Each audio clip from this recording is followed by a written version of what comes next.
Selanjutnya, kita bahas tentang wanita. Nah, sebelum saya sebut wanita, mungkin ada yang keberatan dengan kata wanita. Oke lah, saya sebut kata lain untuk wanita, yaitu perempuan. Karena awalnya wanita itu berasal dari bahasa Inggris yang katanya want, diingini, tapi perempuan adalah empunya. Oke, itu cuma masalah bahasa. Tapi kita bicara tentang lambang gender ini adalah ini, female atau perempuan. Karena kita bahas tentang organ-organ yang ada di perempuan. Nah, perbedaannya terletak sangat mendasar. Kalau pada pria itu ada penghasil. Jadi kita bahas lagi kata-kata yang selalu ada ketika kita bicara tentang reproduksi seksual, gonad dan gamet. Kalau tadi pada pria gonadnya adalah testis, gametnya adalah sperma. Kalau pada wanita gonadnya adalah ovarium, sedangkan gametnya adalah ova atau sel telur. Sekarang kita lihat organnya ya. Ada ovariumnya, saya selalu gambar mulai dari gonad. Lalu ada seperti jari-jari di sini. Nah, sepasang ya, kanan dan kiri. Saya buat. Nah, ovarium wanita itu ada dua, seperti juga testis kan. Testis ada dua. Ovarium ada di kanan dan ada di kiri. Dan dua-duanya menghasilkan telur. Pertanyaannya, yang mana yang menghasilkan telur? Biasanya itu giliran. Kalau bulan ini yang menghasilkan telur adalah yang kiri, berikutnya adalah yang kanan. Oke, sekarang kita bahas mulai organ-organnya. Ini namanya adalah ovarium dan dia menghasilkan, nah, bulat-bulatan ini makin gede nih. Menghasilkan di dalam bulat-bulatan ini ada sel telur. Sel telur nanti akan lepas jalan ke sini. Nah, disinilah dia menunggu sperma.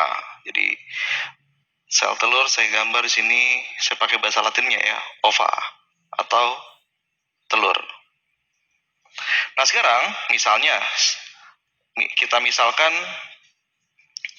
sel telurnya sudah menunggu di sini, lalu siap untuk kehamilan. Dia tinggal menunggu sel sperma berenang ke arah yang tepat ke sini, lalu membuahi. Maka bayinya akan ditaruh di daerah ini. Daerah ini namanya adalah uterus atau biasa disebut rahim. Uterus akan keluar, nah, menyempit. Karena menyempit seperti leher, bahasa Latinnya leher adalah cervix. Cervix ini adalah leher untuk penyempitan dari rahim. Nah, salurannya antara ovarium dan saluran ini hampir tidak terhubung secara lekat. Tapi ini namanya adalah oviduct, saluran. Nah, kita lihat katanya.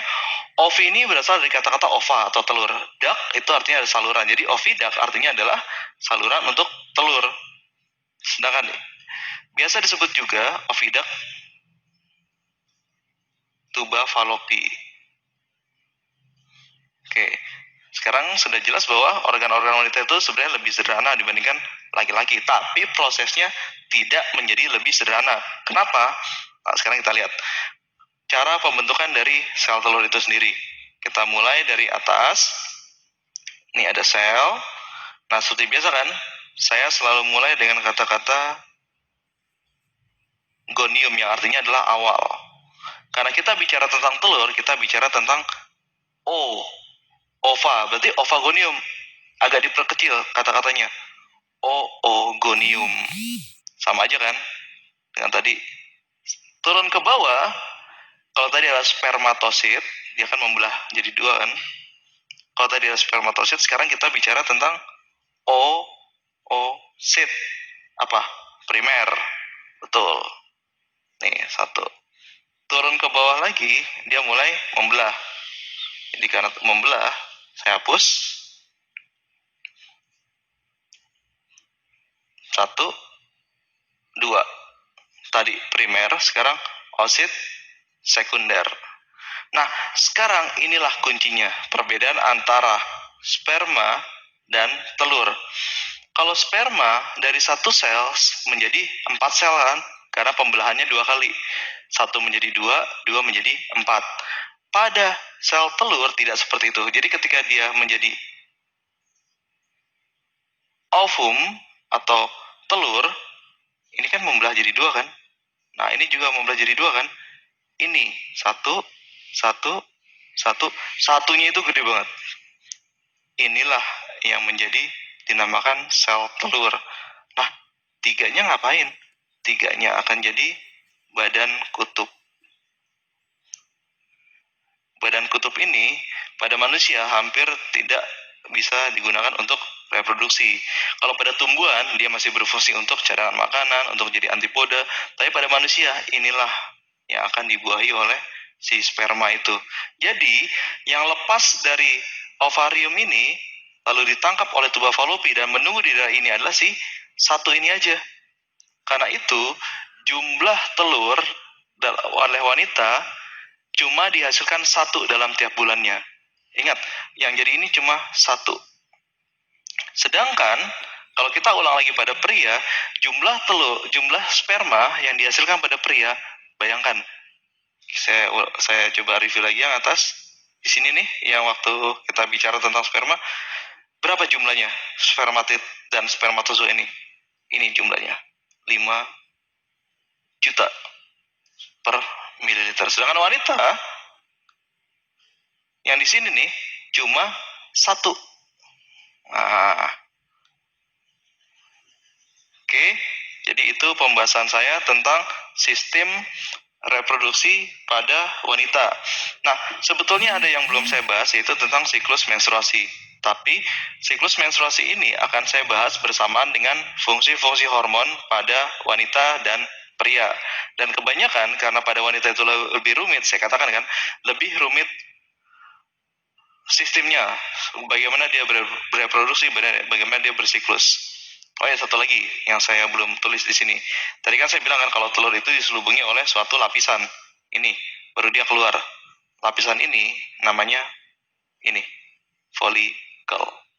Oke, saya coba review dari awal. Saya ulang lagi. Gonadnya itu adalah si ovarium. Gametnya adalah ova atau telur. Nah, ovarium ini menghasilkan ova melalui diselubungi dulu nih sebelum dia keluar, namanya follicle. Setelah dia keluar, dia akan disambut oleh si oviduct atau tuba falopi yang artinya adalah saluran. Seterusnya, ketika terjadi pembuahan, embrio akan ditanamkan di daerah ini. Nah, di sini. Jadi bayangin ini tanam, lalu jadi seperti dalamnya ada